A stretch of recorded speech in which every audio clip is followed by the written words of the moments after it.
Halo, nama saya Yuniarti Aminahnu dan saya seorang mahasiswa akuntansi. Kali ini saya akan membahas tentang neraca pembayaran tahun 2019. Yang pertama, apa sih neraca pembayaran itu? Neraca pembayaran adalah suatu catatan aliran keuangan yang menunjukkan nilai transaksi perdagangan dan aliran dana yang dilakukan di antara suatu negara dengan negara lain dalam suatu tahun tertentu. Tujuan neraca pembayaran ada 3. Yang pertama, sebagai bahan pertimbangan bagi pemerintah untuk mengambil langkah-langkah di bidang ekonomi. Yang kedua, sebagai bahan pertimbangan untuk mengetahui pengaruh hubungan ekonomi internasional terhadap pendapatan nasional. Dan yang ketiga, sebagai bahan pertimbangan bagi pemerintah untuk mengambil kebijakan di bidang politik perdagangan internasional.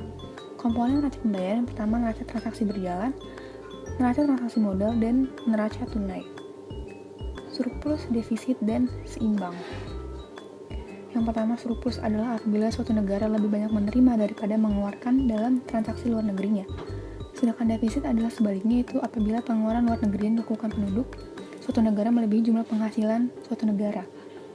Sedangkan seimbang adalah apabila suatu negara menerima sama besar mengeluarkan dalam transaksi luar negerinya. Pengaruh neraca pembayaran terhadap perekonomian Indonesia yang pertama adalah tingkat harga.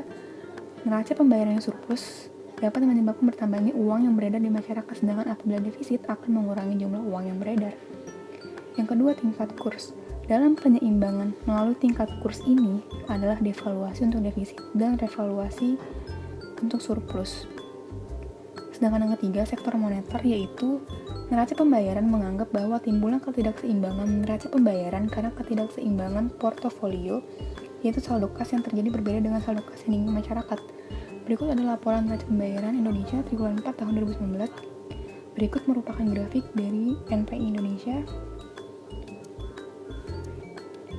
Komponen pertama itu transaksi berjalan. Transaksi berjalan pada triwulan 4 2019 mencatat defisit 8,1 miliar US dollar. Ini lebih tinggi daripada defisit triwulan ketiga sebesar 7,5 miliar US dollar. Komponen kedua itu transaksi modal. Surplus transaksi modal dan finansial tercatat sebesar 12,4 miliar US dollar, meningkat signifikan dibandingkan dengan surplus pada triwulan sebelumnya sebesar 7,4 miliar US dollar. Ringkasan dari keseluruhan NPI Indonesia. Yang pertama, NPI mencatat surplus sehingga menopang ketahanan eksternal Indonesia. Yang kedua, surplus transaksi modal dan finansial mencerminkan optimisme terhadap prospek perekonomian domestik. Yang ketiga, defisit transaksi berjalan terkendali. Dan yang ketiga, perkembangan NPI menunjukkan ketahanan sektor eksternal yang tetap kuat. Sekian, terima kasih.